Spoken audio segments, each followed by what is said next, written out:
Berikutnya saudara, laporan Badan Pimpinan Daerah Perhimpunan Hotel dan Restoran Indonesia Jakarta menunjukkan penurunan okupansi atau kunjungan pelanggan pada triwulan pertama 2025. Akibatnya, mayoritas pelaku usaha mulai melakukan efisiensi besar-besaran. Survei pada Mei 2025 melibatkan 30 responden yang merupakan pemain industri perhotelan di Jakarta. Dalam survei ini, 96,7 responden melaporkan tingkat okupansi atau kunjungan pelanggan triwulan pertama tahun 2025 turun dibandingkan triwulan pertama tahun 2024. 100% responden melaporkan tingkat okupansi triwulan pertama tahun 2025 turun dibandingkan triwulan 4 tahun 2024. 73,3% responden melaporkan kinerja hotel di triwulan pertama tahun 2025 lebih buruk dibandingkan triwulan pertama 2024. 66,7% responden dalam survei ini meyakini segmentasi yang turun berasal dari pasar pemerintahan. 70% responden bahkan bilang akan mem-PHK pekerja. Sementara itu, 56,7% responden memprediksi akan mengurangi 10 hingga 30% karyawan.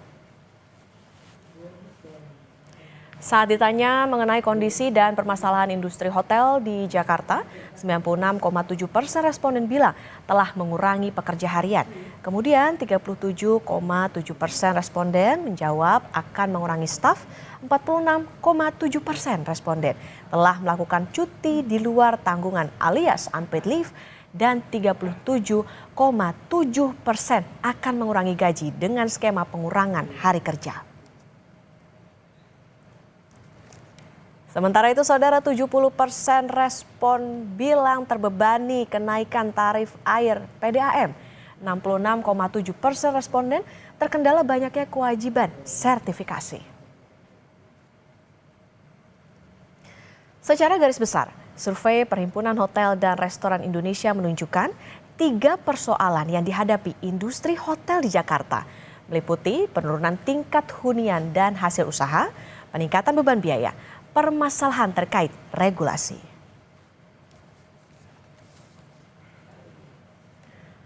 Industri perhotelan di Jakarta menghadapi masa sulit dalam beberapa tahun terakhir, dihantam penurunan jumlah pengunjung hingga biaya operasional yang semakin tinggi. Lebih lengkap sudah bergabung Ketua Badan Pimpinan Daerah PHRI Jakarta, Sutrisno Iwantono. Selamat pagi Pak Iwantono. Pagi, apa kabar? Baik, selamat pagi. Apa kabar Pak? Alhamdulillah, sehat. Alhamdulillah sehat. Pak Iwantono, soal survei PHRI yang tadi Pak, ini kan menunjukkan penurunan tingkat hunian dan hasil usaha. Boleh dijelaskan seberapa signifikan dan bagaimana dampaknya ke industri sejauh ini? Ya, dampaknya tentu akan menimbulkan penurunan dari sisi okupansi ya. Yang seperti kita tahu di dalam survei itu juga pasar pemerintah itu kan sekarang komposisinya sekitar 20-40% ya. Jadi kalau mereka itu katakan sama sekali tidak ada, itu bisa 40% turunnya okupansi kita. Tapi kalau masih ada 50 aja yang ke hotel itu sudah turun 20%. Tapi nyatanya kan sekarang memang boleh dibilang tidak ada pembelanjaan ya dari pemerintah. Dan ini punya dampak yang tadi sudah disampaikan di dalam angka-angka tadi, ada pengurangan tenaga, kemudian unpaid leave dan seterusnya. Dan yang terkena duluan itu pasti adalah pekerja kontrak dan daily worker ya. Ini yang akan terkena duluan. Dan tentu dampaknya bukan hanya kepada hostel, tetapi juga kepada industri terkait ya, para supplier untuk kebutuhan hotel, mulai sabun, kemudian juga makanan ya. Makanan itu kan melibatkan kebutuhan atas beras, sayur, daging, dan ini kebanyakan kalau di Jakarta itu kan disuplai dari daerah sekitar Jabodetabek, ya, Jawa Barat, Tangerang, bahkan sampai Jawa Tengah. Sehingga memang implikasinya cukup lumayan, bukan hanya kepada hotel, tapi juga kepada industri lain. Oleh karena itu, upaya untuk mendorong permintaan saya kira dirasa penting agar kita bisa bertahan ya, bisa survive di dalam kondisi yang sulit ini. Oke, tingkat okupansinya lagi babak belur. Tadi kalau bicara soal bagaimana belanja pemerintah, nampaknya kan memang porsinya cukup besar ya. Tadi Bapak menyebutkan ada 20-40%. Nah, kemudian sekarang ini kan lagi ada kebijakan penghematan anggaran pemerintah, Pak. Nah, gimana sebetulnya kinerja industri perhotelan sebelum dan sesudah adanya kebijakan itu?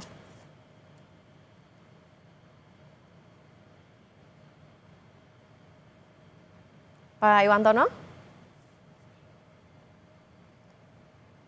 Pak Iwantono bisa terdengar? Suaranya hilang tadi ya? Ya, Ya, oke. halo. Ya, Pak, tadi nanti kita akan lanjutkan kembali setelah jeda Pak Iwantono terkait dengan bagaimana kebijakan penghematan anggaran dari pemerintah ini akan mempengaruhi sebelum dan sesudah terkait dengan restoran maupun juga hotel. Dan saudara tetap bersama kami di Kompas Bisnis.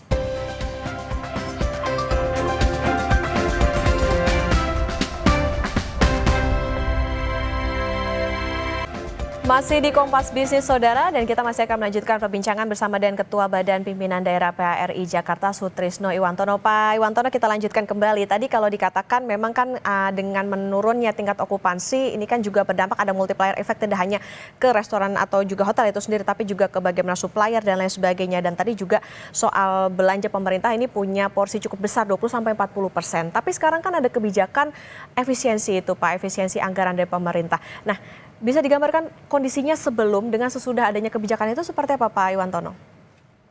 Tadi kalau sebelumnya itu kan kita masih bisa mengharapkan ada pendapatan dari mereka yang perjalanan dinas, nginap, kemudian juga ada meeting, ada konferensi, ya itu bisa memberikan pendapatan bagi para pengelola hotel ya. Tapi sekarang itu kan drop ya, dihilangkan sehingga okupansi juga turun, pendapatan dari lain-lain juga turun ya.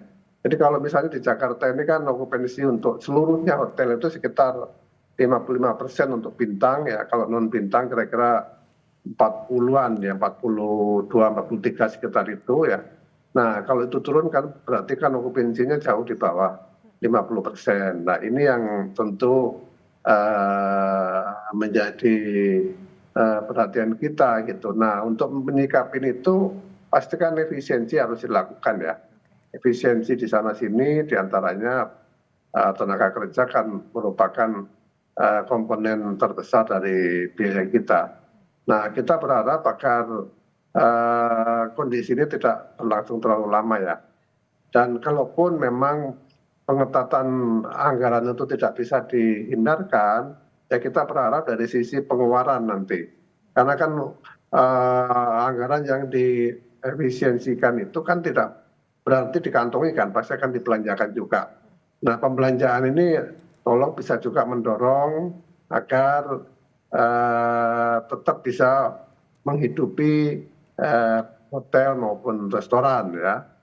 Dan tentu kita harapkan promosi yang dilakukan pemerintah, terutama pemerintah daerah ya, bisa membantu kita.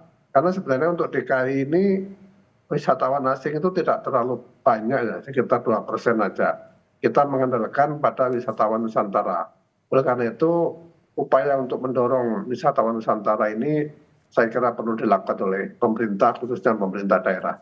Oke, tadi ada dampak yang cukup besar dengan adanya efisiensi itu. Artinya tidak hanya menurunkan tingkat hunian, tapi juga tentunya bagaimana pendapatan dari hotel itu sendiri. Kemudian Pak, kalau dengan pendapatan hotel dibandingkan dengan biaya operasionalnya termasuk gaji pekerja, seberapa terpukul saat ini? Ya tadi itu kalau pendapatannya itu misalnya okupansinya turun sampai 30% atau 20%, ya kira-kira pendapatan akan turun sebanyak itu. Itu yang terjadi. Nah, kalau turunnya sebesar itu, kan produksi kan juga harus diturunkan. Tidak mungkin tidak kan. Nah, biaya produksi diturunkan itu berarti kan kita juga menurunkan pembelian kita kepada berbagai macam kebutuhan. Dan tentu kalau tenaga kerjanya kebanyakan, ya misalnya yang daily worker kan dia kerja kalau ada penjualan. Kalau tidak ada penjualan kan terpaksa harus tidak kerja dulu, di rumah dulu gitu. Nanti nunggu ada pekerjaan baru dia masuk. Nah, seperti itu kira-kira dampaknya. Oke, ada pengurangan juga dari segi pekerja. Artinya yang jadi pilihan ini kan PHK pekerja ataupun juga unpaid leave, Pak. Karena lesunya industri perhotelan tadi. Kalau data terkini sebenarnya berapa jumlah pekerja yang sudah dan juga berpotensi terkena PHK? Ya, kalau dilihat dari hasil survei, eh, mereka tuh menunjukkan sekitar 10 sampai 30% akan terjadi pengurangan tenaga kerja ya. Dan itu sebagian sudah mulai gitu, sudah mulai kalau kondisi itu berlangsung terus seperti ini. Nah, tapi kita kan dengar katanya DPR maupun pemerintah sudah mau melonggarkan ya. Nah, ini kira-kira pelonggarannya itu kan seperti apa? Kita baru baca di berita, tapi realnya seperti apa kita masih menunggu. Oke, Pak, tapi PHK ini apakah jadi satu-satunya solusi buat mempertahankan bisnis atau sebetulnya ada solusi lain tapi ya yang paling cepatnya atau dalam jangka pendek, jangka menengahnya ya PHK itu tadi untuk mengurangi cost ataupun juga pembiayaan operasional dari hotel? Ya betul, jadi kan kalau misalnya sekarang ya dalam bulan ini drop gitu, okupansi ya turun 20-30%. Berarti kan biaya produksinya harus diturunkan, kan kita tidak mungkin berproduksi sebanyak itu kan. Nah, ketika menurunkan biaya produksi itu kan berarti kita harus memotong berbagai macam sumber biaya kan. Nah, sumber biaya yang dipotong itu kan yang misalnya yang pekerja harian ya, pekerja daily worker itu atau yang kontrak itu yang kemudian dikurangi lebih dulu kan. Kita misalnya tadinya belanja ayam misalnya 1 kuintal, nah sekarang ternyata permintaannya turun. Nah, kita kurangi jadi mungkin cuman 80 kilo atau 70 kilo. Nah, ini semua kan akan terjadi seperti itu. Kan tidak mungkin dong misalnya kalau yang nginap di hotel turun, yang makan di restoran hotel turun, kita masih memproduksi sama dengan sebelumnya kan tidak mungkin. Pasti kita akan turunkan. Nah, implikasi turun itu kan kepada biaya. Itu sudah pasti. Oke, itu tadi soal PHK, Pak. Tapi ada nggak, Pak, yang sampai opsi jual hotel? Segenting inikah kondisi perhotelan di Jakarta? Dalam survei kita tidak sampai ke sana ya. Tapi kondisi kalau mau lihat hotel yang dijual itu bisa dilihat OLX. Ya, OLX itu banyak sekali tanda-tanda tentang hotel yang dijual. Itu bisa dilihat. Pak Iwantono? Ya, halo. Oke, baik. Mungkin izin diulangi kembali, Pak. Tadi ada masalah terkait dengan audionya. Oke, jadi kalau yang lapor mau dijual itu tidak sampai ke PHRI, tapi kalau kita mau lihat berapa data penjualan bisa dilihat di OLX. Itu tiap hari akan nampak itu berapa banyak hotel yang dijual ya. Itu memang tidak hanya hotel, tapi ada juga penginapan, ada kos-kosan, ada yang lain-lain. Tapi angkanya cukup besar lah, itu di atas 300-an itu kurang lebih. Oke, ini artinya memang dampaknya cukup besar tidak hanya dari segi pengurangan PHK itu tadi, tapi juga bagaimana operasional hotel ke depannya. Pak Iwantono, solusi tercepat apa yang saat ini dibutuhkan untuk industri hotel? Solusi tercepat tolong dibantu untuk mempromosikan pariwisata agar orang berwisata sehingga mereka akan tinggal di hotel. Yang kedua, tolong pemerintah jangan menambah beban-beban biaya ya. Misalnya biaya air sekarang naik 70% lebih, dan biaya gas naik 20%. Nanti juga ada pajak reklame dan sebagainya. Nah, pungutan-pungutan yang tidak perlu, termasuk sertifikasi itu tolong ditangguhkan dulu gitu ya, sampai kita memang bisa adaptasi dengan kondisi ini. Oke, Pak, tapi kalau terkait dengan komunikasi dengan pemerintah seperti apa, Pak? Kalau tadi kan dianggapnya karena ada efisiensi, artinya di suatu hari begitu akan ada belanja gitu untuk tadi okupansi hotel, membantu okupansi hotel dan juga mungkin ke restoran juga. Saya kira kalau dengan pemerintah misalnya dari Dewan Pimpinan Nasional PHRI itu sudah ketemu juga dengan Menteri Pariwisata ya, dan saya juga ikut pada waktu itu, dan beliau juga memahami kondisi ini dan tentu akan berusaha untuk mencari jalan keluar gitu ya. Kita dengan pemerintah daerah, dengan dinas pariwisata juga selalu komunikasi ya, berhubungan. Tapi kan tidak bisa diselesaikan hanya dengan satu sisi, ini penyelesaiannya memang harus komprehensif. Hmm. Oke, solusi yang ditawarkan setelah dengan adanya komunikasi itu apa Pak Iwantono? Ya mereka akan berusaha untuk mendorong untuk terjadinya traffic tadi, terjadinya mobilitas penduduk sehingga itu akan menyebabkan peningkatan permintaan. Karena kalau memang dari ASN tidak juga segera kan berarti harus ada pengganti dari ASN itu yang akan apa namanya akan belanja di hotel, akan menginap di hotel. Itu harus didorong dengan anggaran pemerintah. Kan kita bayar PP1 ya, PP1 itu cukup besar 10%. Nah itu tolong bisa dikembalikan kepada kita dalam bentuk berbagai macam kegiatan yang bisa membantu kita. Oke, artinya kalau sekarang Pak Iwantono masih dalam kondisi amankah atau ini justru menjadi alarm berbahayakah untuk industri hotel?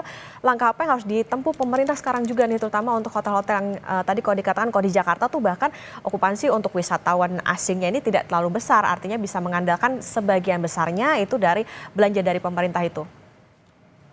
Ya itu tadi, kalau yang mau bangkrut tentu ya siapa sih yang mau bangkrut ya, semua orang ingin hidup bagaimanapun juga. Tapi kalau ini tidak dibantu secara intensif oleh pemerintah, tentu arahnya itu akan semakin susah ke depan ya. Dan itu jangan lupa bahwa hotel dan restoran di Jakarta ini saja ya itu sudah bisa menyerap 600.000 lebih tenaga kerja.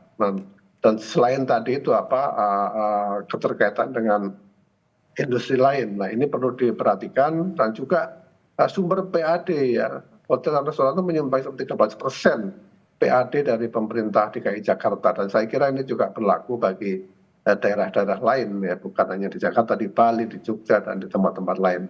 Oleh karena itu pemerintah pun tentu berkepentingan lah untuk bisa menghidupi kita ini. Oke, ini menjadi peringatan juga untuk pemerintah bagaimana bisa mendorong tidak hanya sekedar promosi tapi juga membantu bagaimana okupansi karena tadi sekarang yang terjadi adalah bahkan ya terpaksa harus mengurangi pekerja 10-30% bahkan ini tentu harus menjadi perhatian pemerintah. Jadi bagaimana pendapatan hotel ini bisa terus terjaga karena tadi ada multiplier effect tidak hanya untuk hotel itu saja tapi juga ada yang lain di belakangnya seperti supplier dan lain sebagainya. Terima kasih Pak Sutrisno Iwantono, Ketua Badan Pimpinan Daerah PRI Jakarta sudah bersama di Kompas Bisnis. Sehat selalu Pak Iwantono. Amin, amin.